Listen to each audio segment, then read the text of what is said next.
My mom said, just something little for everyone. My son got socks. My sister's kids got iPhones. He whispered, was I bad, Mommy? I just hugged him. That night, I quietly cut them all off my health insurance. Have you ever had a moment where something just snaps? Where you realize the people you've loved and sacrificed for your entire life have been actively hurting you, using you, and making your child feel worthless? Because for me, that moment hit like a punch to the gut, and it led to a decision that ripped my family apart, but also set me completely free. It all started innocently enough, back in October. My mom gathered us in her kitchen, her voice unnervingly calm. Everyone's getting something small this year, she announced. We're keeping it simple and fair.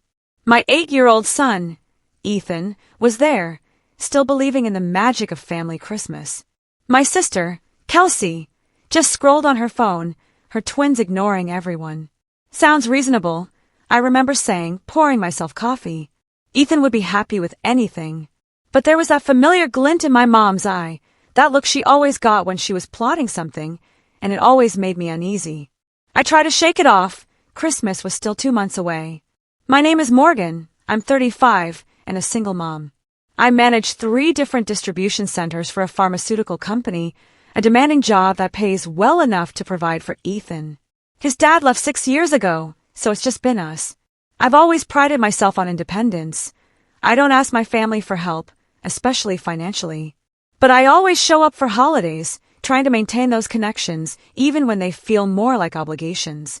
Suddenly, Kelsey piped up, Mom, the kids really want the new phones for Christmas. You know, the ones with the good cameras. My mom's response was non-committal, and a twinge of annoyance hit me. Kelsey's husband, Todd, makes good money. They're not struggling, but Kelsey has always been good at making people feel like they owe her. My mom then asked Ethan what he wanted. He shrugged. Maybe some art supplies or books. She patted his head, distracted, and then her attention immediately shifted back to Kelsey's twins. It wasn't the first time I'd seen the difference in how she treated the kids, but I always told myself I was being oversensitive. That night, driving home, Ethan was quiet. You okay, buddy? I asked, glancing in the rear view. Yeah, he said, his voice tiny. Mom, does Grandma like Sophie and Sam more than me? My hands tightened on the wheel. Sophie and Sam were Kelsey's twins, spoiled rotten. My mom always doted on them, made excuses for their behavior, found reasons to give them more. Of course not. I lied, my voice gentle. Grandma loves you very much. But I knew it wasn't true. My mom had always favored Kelsey, giving her the bigger room, nicer clothes, more expensive gifts. I was the responsible one, the one who didn't need as much, the one who could figure things out. That pattern had extended to our children. For years, I told myself it didn't matter. But seeing Ethan's uncertain face, something inside me cracked. 2 weeks later, my mom called about health insurance. She and my dad had been on my family plan for 3 years, ever since their premiums skyrocketed. I'd added them without hesitation. Just checking everything's good for next year, she said. You and Dad are covered, Kelsey too, right? I'd added Kelsey 18 months ago when Todd's job went south. Yes, thank you, honey. You're so good to us. The words felt hollow, like she was reading from a script. I pushed it aside. November passed. Thanksgiving was the usual scene. Dad carving the turkey, Mom fussing over Kelsey's twins, making sure they had extra helpings. Ethan ate quietly, not asking for anything. Morgan, you look tired, Kelsey said, her voice dripping with false concern. You should take better care of yourself. It's hard being alone, I'm sure. There it was. The subtle dig, the reminder that I was single, that my life was somehow less. I didn't respond. I knew engaging only made it worse. But I filed it away. Another piece of evidence that this family dynamic was broken. As December approached, my mom called more frequently, always with small requests, always with that empty gratitude. Then came an unexpected cold snap. I was buried in work. Ethan, despite my warnings about modest gifts, was buzzing with Christmas excitement. Remember what Grandma said? I reminded him as we decorated our tree. Everyone's getting something small. I know, Mom, he said, carefully hanging an ornament. I don't need anything big. I just want everyone to be together. My chest tightened. At 8, he was more emotionally mature than half the adults in our family. He'd had to be. He was a thoughtful, creative, kind kid. We had our own traditions, just us. But at my parents' house, I could see him watching, unnoticed, as Mom fawned over Sophie and Sam. Mid-December, I went to Mom's to drop off insurance documents. Kelsey was there, her twins playing video games on the massive TV my parents had bought them last Christmas. Morgan, perfect timing. Mom said, I was just showing Kelsey the gifts for the kids. She led me to her bedroom. On the bed sat several wrapped packages, 2 large, expensively wrapped boxes, and 1 small, flat package in drugstore wrap. Those 2 are for Sophie and Sam, she said, pointing to the large ones. And that one is for Ethan. A cold dread settled in my stomach. Mom, you said everyone was getting something small. These are small, she protested. Well, practical anyway. The twins need new phones. Their old ones are ancient. They're barely a year old. I shot back, my voice tight. Teenagers need good phones for school, Kelsey chimed in from the doorway. You wouldn't understand since Ethan's still young. I looked at Ethan's small package. What did you get, Ethan? Socks, my mom said brightly. Good quality ones. He's growing fast. I thought practical made sense. Socks. They're nice socks, she insisted. From that outdoor store, they were expensive. I stared at her, waiting for her to see the absurdity. Phones for the twins, socks for Ethan. Morgan, don't make that face, Kelsey said. Mom's on a fixed income. She can't buy expensive things for everyone. Those phones cost at least $600 each, I said flatly. Well, we pitched in some money, too, Kelsey admitted. The kids really needed them. The room tilted. I had made excuses for years, telling myself I was being too sensitive. But this was blatant. This was cruel. Ethan won't mind, my mom said, completely missing my distress. He's such an easy child, not demanding like some kids. He's easy because I've raised him to be grateful for what he has, I said, my voice shaking. Not because he deserves less. Nobody said he deserves less. Kelsey snapped. You're being dramatic. It's just Christmas presents. I left without another word, driving home in a fog of anger. When I got home, Ethan was drawing. Mom, look what I made, he said, holding up a carefully drawn portrait of our family, all of us smiling. It's for Grandma for Christmas. It was beautiful. He'd poured his heart into it. Do you think she'll like it? He asked, hopeful. I looked at his innocent face, at the artwork he'd put so much love into. I had worked so hard to protect him, but I'd failed to protect him from this, from the casual cruelty of people who should have loved him unconditionally. She'll love it, I said, because what else could I say? That night I lay awake. The $600 phones versus the socks. Every time my mom had dismissed Ethan while celebrating Sophie and Sam. Every time Kelsey had made snide comments, ignoring that I was paying for their parents' health insurance. I was always the reliable one, the one who didn't complain, the one who made things work. And this was how they valued it. By morning, I knew exactly what I was going to do. Christmas morning arrived with fresh snow. Ethan and I opened our presents together. I got him art supplies, books, a new winter coat. He gave me a World's Best Mom mug, his allowance spent on wobbly letters. Do you like it? He asked anxiously. I love it, I said, pulling him into a hug. It's perfect. We were supposed to be at my parents' by noon. Ethan carried his wrapped portrait for Mom. I gripped the wheel tighter than necessary. I had spent a week preparing for this moment. My parents' house was already full. Kelsey's family was there. Sophie and Sam showing off new clothes. My dad barely looked up. Merry Christmas, my mom called, rushing to hug Kelsey's twins, then patting Ethan's head absently. Go put your coats in the back room. I watched Ethan carefully place his portrait under the tree, a tag reading, To Grandma, love Ethan. Lunch was chaos. The twins monopolized the conversation. Ethan ate quietly, occasionally trying to speak, only to be talked over. He eventually gave up. After lunch, it was presents. My mom started with the twins. These are very special, she announced, handing them the large boxes. Sophie and Sam tore into the paper, squealing at the new phones. They immediately started powering them up. Mom, this is too much, Kelsey said, but her voice was pleased. Only the best for my grandchildren, my mom replied. Then she picked up the small, flat package. "And this is for Ethan." My son took it carefully, his face expectant. He opened it slowly. When he saw what was inside, his expression didn't change. But I saw something die behind his eyes. Socks. A 3-pack of wool socks. "Do you like them?" my mom asked. "They're very good quality." Ethan looked at the socks, at his cousins with their phones, then back at the socks. "Thank you, Grandma," he said quietly. "That's it." Kelsey laughed. "Not even an excited thank you? Kids these days don't appreciate practical gifts." He said thank you. I said, my voice sharp. "Well, he could sound more grateful," my mom added. "Those socks weren't cheap." I watched Ethan clutch the socks, his small hands tight. He wasn't crying or complaining. He was just trying to understand. "Mom," Ethan whispered, leaning close. "Did I do something wrong?" Those words broke something in me I didn't know could break. I pulled him into a hug. "No, baby," I whispered back. "You didn't do anything wrong. Not one single thing." Kelsey was setting up phones, Mom cooing, Dad reading his paper. Nobody noticed Ethan had gone silent.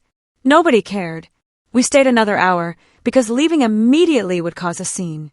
Ethan never mentioned the present disparity again. He thanked my mom 3 more times, each time sounding smaller, more defeated. When it was time to open his portrait, my mom barely glanced at it. "Oh, how nice," she said, setting it aside to make room for wrapping paper, then immediately turned back to Sophie and Sam taking selfies. Ethan saw where she put his heartfelt gift, sandwiched between magazines. His face remained neutral, but I read the hurt. The drive home was silent. Ethan went straight to his room. I found him sitting on his bed, still holding the socks. "Did I do something wrong?" he asked again, and this time his voice cracked. I sat beside him, pulling him close. "No, sweetheart. You did everything right. This isn't about you." Then why did Sophie and Sam get phones and I got socks? There was no answer that would make this better. No explanation to ease the hurt. So I just held him as he cried quietly, mourning something he was too young to fully understand, but old enough to feel deeply. That night, after Ethan was asleep, I sat at my kitchen table. I pulled up my health insurance portal. My family plan covered 6 people. Me, Ethan, my parents, Kelsey and Todd. Over $800 a month deducted from my paycheck. I had never complained. That's what family does, I'd been taught. You help each other. You support each other. Except it only seemed to work one way. I scrolled through Kelsey's social media. A photo of Sophie and Sam with their new phones. Huge smiles. Caption: "Spoiled by the best grandma ever." These kids are so blessed. Blessed. The word made my stomach turn. The next billing cycle started January 1st, 5 days away. Changes could be made until December 31st at midnight. Perfect timing. But I didn't do anything yet. I needed to be absolutely certain. This wasn't a decision to make in anger.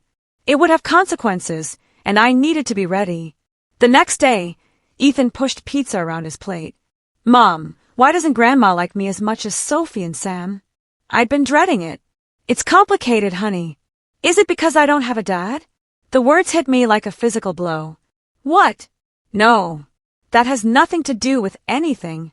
Sophie said her mom said that Grandma feels sorry for you because you're alone. That I'm probably harder to deal with because I don't have a dad to help discipline me." My hands clenched. Kelsey had said that. My sister. About my son. And my mother had apparently agreed, or at least hadn't corrected her. Sophie shouldn't have said that. I managed, keeping my voice level. "And it's not true. You are the best thing that ever happened to me. You're kind and smart and creative. Any difference in how you're treated has nothing to do with you and everything to do with other people's problems." He looked at me with those big, serious eyes. "Are we going to keep going to Grandma's house?" "I don't know yet," I answered honestly. "But whatever happens, you and I are going to be just fine. We always are." That night, I called Jessica my best friend. "They did what?" she exploded when I told her about Christmas. "Phones and socks." "I know, it sounds petty." "It's not petty, Morgan. That's cruel. Deliberately cruel to a child. Ethan asked me today if Grandma doesn't like him because he doesn't have a dad." Jessica was silent. "What are you going to do?" "I'm thinking about removing them from my insurance plan. My parents, Kelsey, Todd, all of them. You're serious? I pay over $800 a month to insure people who think my son deserves socks while their grandchildren get phones. People who let my sister say cruel things about us. People who have never once said thank you in a way that meant anything. Then do it, Jessica said firmly. They've been taking advantage of you for years. Your mom especially. You've been the reliable one, the one who doesn't need anything, the one who just handles everything. And this is how they treat you. I keep thinking I should talk to them first. And say what? They know what they did. Your mom knew exactly what message she was sending. She just didn't think you'd do anything about it. She was right. My mom had counted on me. Swallowing my anger, being the bigger person. Do it, Jessica said again. And don't feel guilty. December 29th. I'd spent 2 days going back and forth, questioning myself. But every time I wavered, I thought about Ethan's face, about him asking if he'd done something wrong. At 9 p.m., I logged into the insurance portal. My hands were steady. One by one, I removed them. My father, my mother, Kelsey, Todd. 4 names deleted with 4 clicks. The system asked me to confirm. I confirmed. It asked if I was sure. I was sure. The changes would take effect January 1st. They'd receive notification letters within a week. Until then, I had roughly 48 hours of peace before the chaos began. I closed my laptop and felt something settle in my chest. Not quite peace, but close. A sense that I had finally stood up for my son and for myself. December 30th passed quietly. Ethan and I stayed home. My phone rang 3 times. My mom. Kelsey, my mom again. I didn't answer. Not yet. December 31st arrived, and I knew the letters had been sent. I had that long before everything exploded. Ethan and I spent New Year's Eve watching movies, eating popcorn. At midnight, we banged pots and pans, welcoming the new year. He was laughing, happy like himself again. January 1st came with fresh snow. My phone rang 4 times. I still didn't answer. January 2nd, the calls became more frequent. 6 from my mom, 3 from Kelsey, 2 from my dad. I let them all go to voicemail. That evening, I listened. My mom's first message. Morgan, honey, call me back. Need to ask you something about the insurance. Her second. Morgan, I got a letter today saying our coverage is ending. Must be a mistake. Call them and sort this out. Her third. Morgan, this isn't funny. Call me back right now. Kelsey's messages were progressively angrier. My dad's was tired. Morgan, your mother is very upset. Please call us back. I didn't call back. Not yet. January 3rd. My phone rang at 7 a.m. I was already awake. It was my mom. I let it ring 4 times before answering. Hello. Morgan. Her voice was shrill with panic. Finally. I've been trying to reach you for days. Did you get my messages? I did. Then why didn't you call back? We got letters saying our health insurance is being canceled. There has to be a mistake. You need to call them and fix it. I poured coffee, letting the silence stretch. It's not a mistake, Mom. What? What are you talking about? I removed you, Dad, Kelsey, and Todd from my family plan. The coverage ended January 1st. The silence was deafening. Then you did what? I removed you from my insurance. You'll need to find your own coverage now. Morgan, you can't do that. We need that insurance. Your father has doctor appointments. I have prescriptions. You can't just cancel our insurance. I can actually. It's my plan. I've been paying for it for 3 years. But we're family. You can't just abandon us like this. The word abandon hit something raw. Like you abandoned my son on Christmas when you gave his cousins $600 phones and gave him socks? Oh, for heaven's sake. Is this what this is about? You're upset about Christmas presents. I'm upset that you promised everyone would get something small, then gave Sophie and Sam expensive gifts while my son got socks. I'm upset you didn't see anything wrong with that. I'm upset that when Ethan asked if he'd done something wrong, I had no good answer for him. He's being dramatic. They're just presents. He's 8 years old, Mom. And he's not being dramatic. He asked me if you don't like him because he doesn't have a father. Do you know why he asked that? Because Sophie told him that Kelsey said you feel sorry for me for being alone and that I'm probably harder to raise because I don't have a husband to help discipline me. My mom was quiet. Kelsey shouldn't have said that. But she did, and apparently you agreed. Or at least you didn't correct her. So Ethan, who is 8 years old, thinks his grandmother doesn't love him as much because his father left. Morgan, you're blowing this out of proportion. Am I? Because from where I'm standing, my son received the message loud and clear that he's worth less than his cousins, and I'm done pretending that's acceptable. So you're going to punish us by taking away our health insurance? That's incredibly vindictive. I laughed, a sharp, unpleasant sound. Vindictive? I've been paying for your insurance for 3 years. I added Kelsey and Todd when they needed help. I've never asked for anything in return. But the moment I stopped giving you something, I'm vindictive. We needed that insurance. Then you should have treated my son with basic respect. You should have kept your promise. You should have thought about how your actions would affect a child. Morgan, please. You're being unreasonable. Can we just talk about this? We are talking about it. The answer is no. Find your own insurance. We can't afford the premiums on our own. You know that. Then maybe you shouldn't have spent $1,200 on phones for the twins. That's different. How? Explain to me how that's different. She couldn't. Finally, she said, your father and I raised you better than this. We taught you about family loyalty. You taught me that family means being there for people even when they don't deserve it. But you forgot to teach me that it should go both ways. I hung up before she could respond. My hands were shaking, not from fear but from release. The phone rang again. Kelsey! What the hell is wrong with you? She screamed before I could say hello.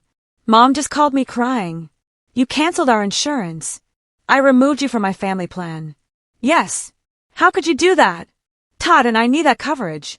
We have 2 kids. You also have 2 incomes. You can afford your own insurance. It's going to cost us a fortune. We can't afford premiums right now. But you could afford to chip in for $1,200 worth of phones. That's completely different. Everyone keeps saying that, but nobody can explain how.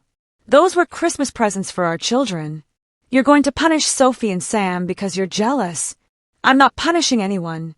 I'm simply choosing not to pay $800 a month to subsidize people who think my son deserves socks while their kids get phones. God, you're such a martyr. You always have to make everything about you. This isn't about me, Kelsey. It's about Ethan. It's about the fact that on Christmas morning, something broke in him, and none of you noticed or cared. He's fine. Kids need to learn that life isn't fair.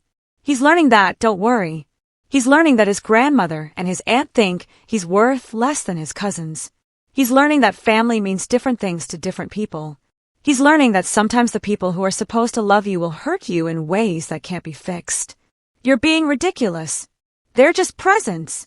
If they're just presents, then this is just insurance. Find your own.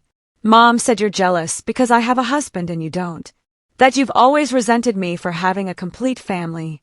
There it was. The real truth. This was how they justified their behavior. You know what, Kelsey? You're right. I am jealous. I'm jealous that your kids have a grandmother who loves them. I'm jealous that you've never had to question whether you matter to our parents. I'm jealous that you get to take family support for granted while I've spent years earning crumbs of affection. And I'm done. I'm done begging for equal treatment. I'm done pretending that socks and phones are the same thing. I'm done paying $800 a month to people who think my son is less important than yours. You can't do this. I already did. Find your own insurance, Kelsey. Consider it a lesson in independence. I hung up on her too. The phone rang 6 more times that day.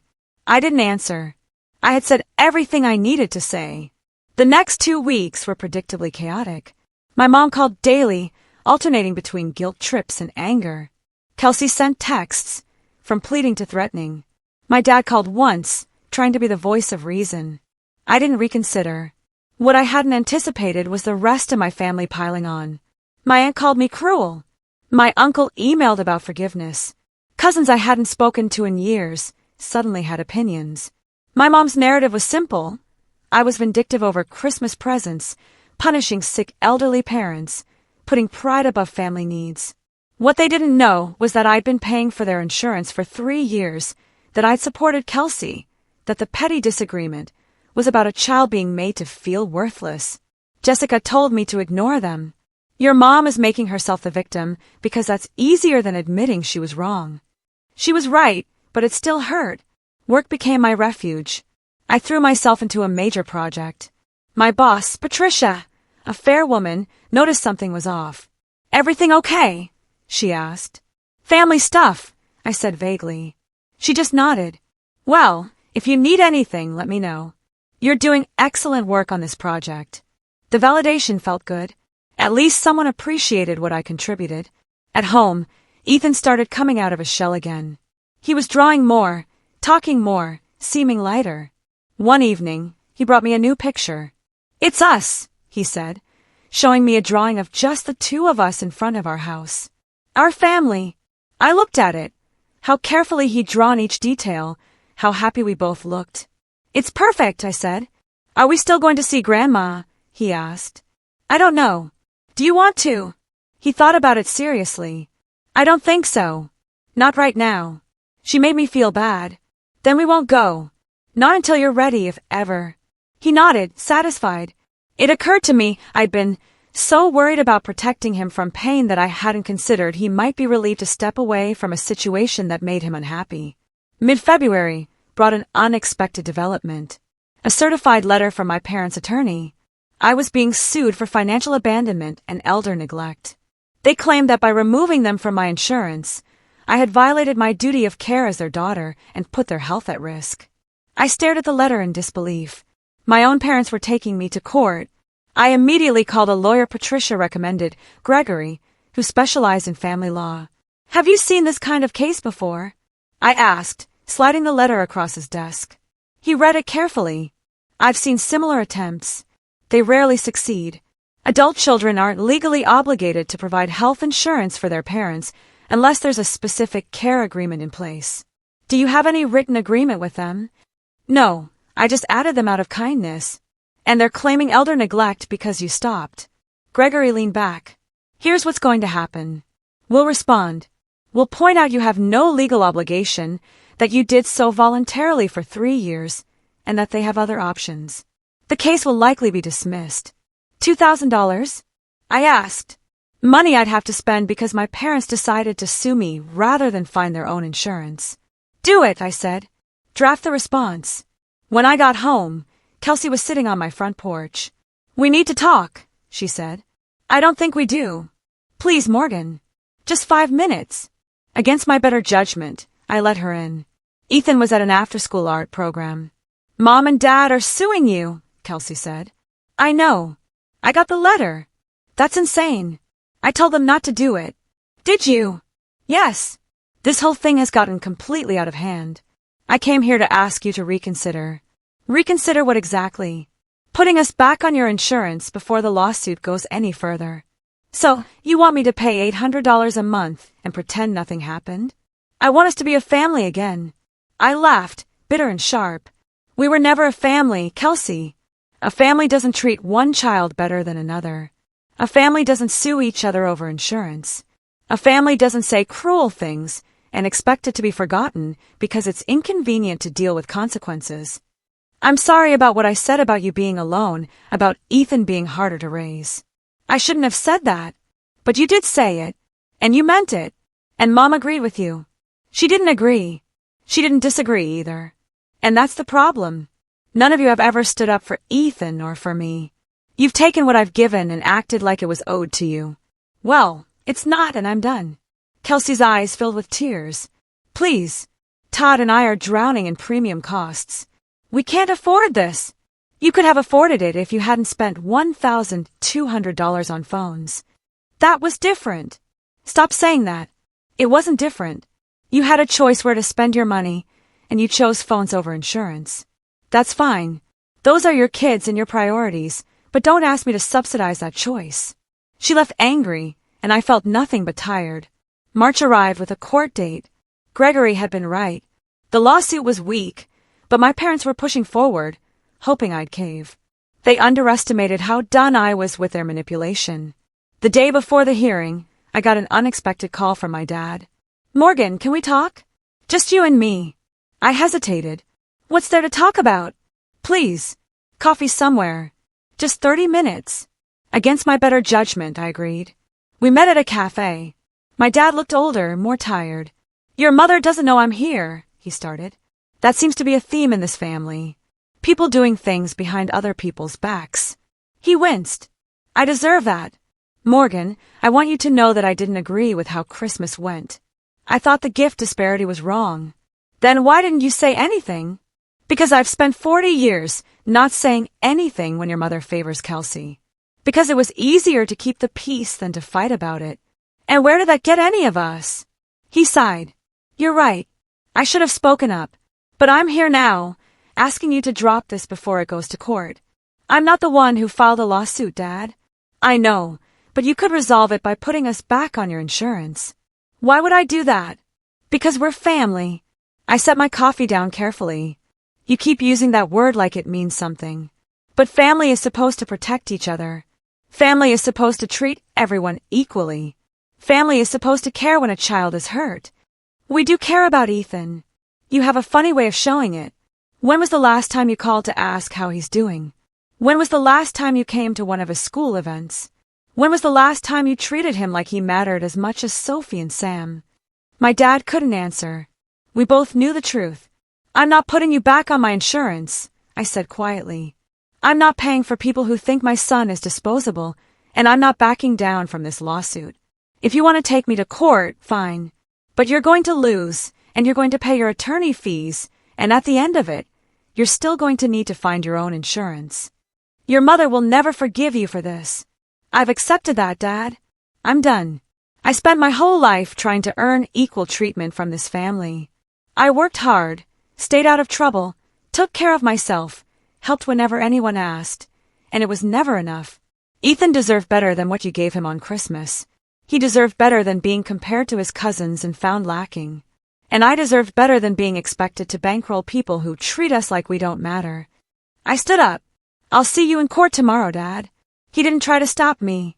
That evening, I sat with Ethan. He was working on a writing assignment about someone he admired. I glanced at his paper. He'd written about me. My mom works really hard, his careful handwriting read. She always makes sure I have what I need. She's brave and strong, and she loves me no matter what. She teaches me that it's okay to stand up for yourself. Tears pricked my eyes. Ethan, this is beautiful. Is it good enough? He asked, worried. It's perfect. You're perfect. He smiled. That pure, uncomplicated smile reminded me exactly why I was doing all of this. Not for revenge, but to show him that his worth wasn't negotiable. The next morning, I dressed for court. Gregory met me outside, confident. They're going to try to paint you as uncaring and vindictive, he warned. Just stick to the facts. You have no legal obligation to provide insurance. You did so voluntarily. You stopped. End of story. Inside, I saw my parents with their expensive lawyer. Kelsey was in the gallery. They all stared at me like I was a stranger. The hearing began. My parents' attorney described me as a villain, ripping insurance away from helpless, frail people. Then Gregory spoke. Your Honor, this case can be summarized simply. The plaintiff is alleging that the defendant has a legal obligation to provide health insurance coverage. She does not. He laid out the facts. I was 35, employed, with no legal agreement. I'd voluntarily added them 3 years prior, paying over $28,000 in premiums. I'd added my sister and brother-in-law, supporting 6 people. At no point did the defendant sign any document agreeing to provide this coverage indefinitely. At no point did the plaintiffs enter into a legal care arrangement. The defendant acted out of kindness, not obligation. And when she chose to discontinue that kindness, she was well within her rights to do so. The judge looked at my parents' attorney. Does your client have any documentation showing a legal obligation? No, Your Honor, but there's an implied obligation of care between parent and child. In reverse, the judge interrupted. The plaintiffs are both in their early 60s, Gregory interjected. They're employed part-time. They have access to marketplace insurance and Medicare options. They are not indigent or incapable of securing their own coverage. The judge looked at me. Ms. Morgan, is there anything you'd like to add? I stood, my voice steady. Your Honor, I love my parents. I helped them because I wanted to. But over time, I realized that my help was taken for granted. That my contributions were expected, but not appreciated. That my son was being treated differently than his cousins by my family. When I made the decision to remove them from my insurance, it wasn't out of malice. It was out of self-preservation and a need to protect my child from ongoing hurt. "This is about Christmas presents," the judge asked. "It's about more than that, Your Honor." But the Christmas incident made it clear that my family didn't value my son the way they valued my sister's children, and I had to make a choice. The judge looked at my parents. My mother stood, her voice shaking. "She's my daughter. She's supposed to take care of us. We raised her, gave her everything, and this is how she repays us, by abandoning us when we need her most." "You gave me everything," I said, unable to stay quiet. "You gave Kelsey everything. You gave me leftovers and criticism and the constant message that I wasn't as good as my sister. I spent my life trying to earn your approval, and I never did. So, yes, I stopped paying for your insurance because I finally realized that I don't owe you anything just because you're my parents. Parents are supposed to earn their children's loyalty and love. You didn't earn mine." "That's enough," the judge said, not unkindly. He looked tired. "Here's my ruling. The plaintiff has no legal standing. Adult children are not obligated to provide health insurance for their parents.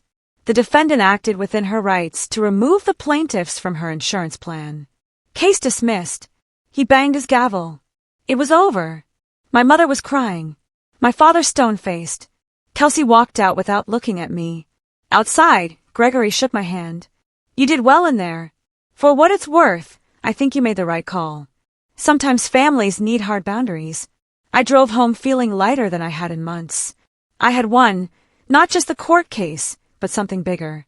I had proven to myself that I could stand up to my family's manipulation and survive it. When I picked up Ethan from school, he climbed into the car with a big smile. "How was your day, Mom?" "It was good, buddy. Really good. Can we get ice cream?" "Absolutely." We went to his favorite ice cream shop, and I watched him enjoy a chocolate cone with sprinkles, completely unaware of the battle I'd been fighting on his behalf. And that was fine. He didn't need to know all the details. He just needed to know that someone was in his corner always. That evening, Jessica called. "How'd it go?" "We won." "Case dismissed." "Yes. I knew you would. How do you feel?" "Honestly, free. For the first time in years, I feel free." "You should. You stood up for yourself and for Ethan. That takes courage. It shouldn't have taken me this long. Better late than never." "So what's next?" I looked around my small house at Ethan's drawings, at photos of just the two of us. "Next, we just live our lives without the weight of people who don't appreciate us." "Sounds perfect." The months that followed were quieter than I expected. I'd braced for more fights, but they never came. My parents and Kelsey found their own insurance, expensive but manageable.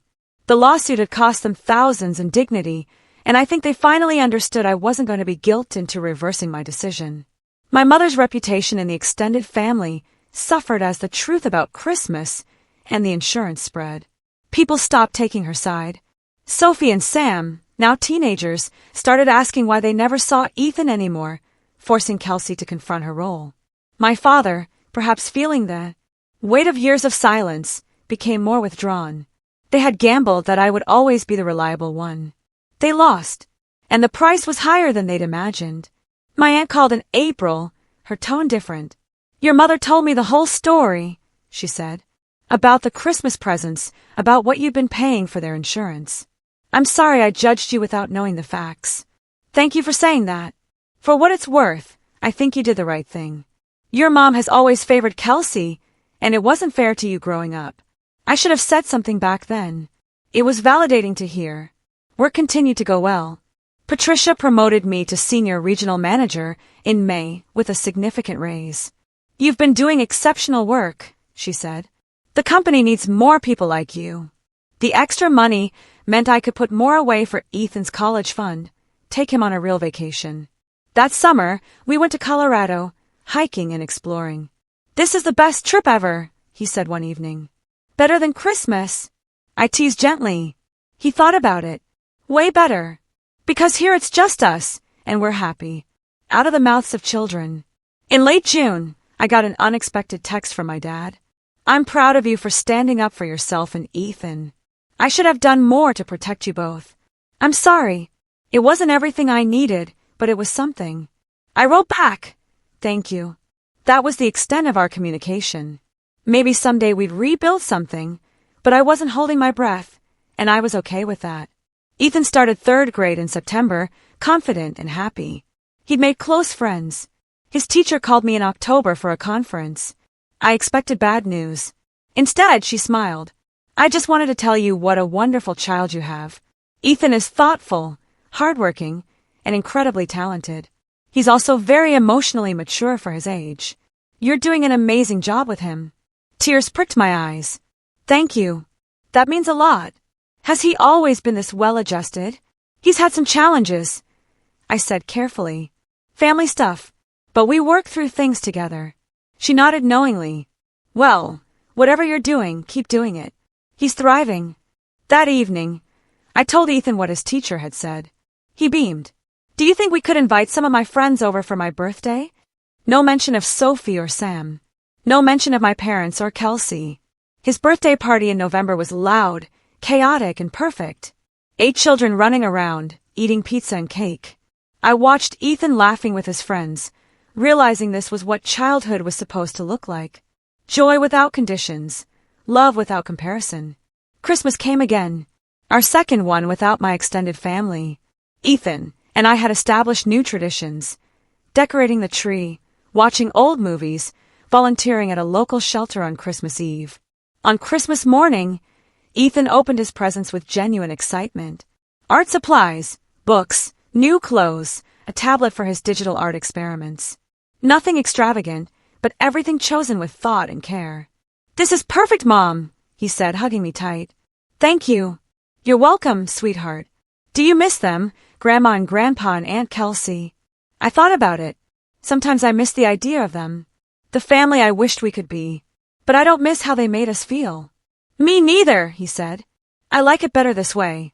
Just us. Just us, I agreed. Later that day, Jessica came over for dinner with a few colleagues who become friends. We ate too much, laughed a lot, and nobody compared anyone to anyone else. Nobody made anyone feel less than.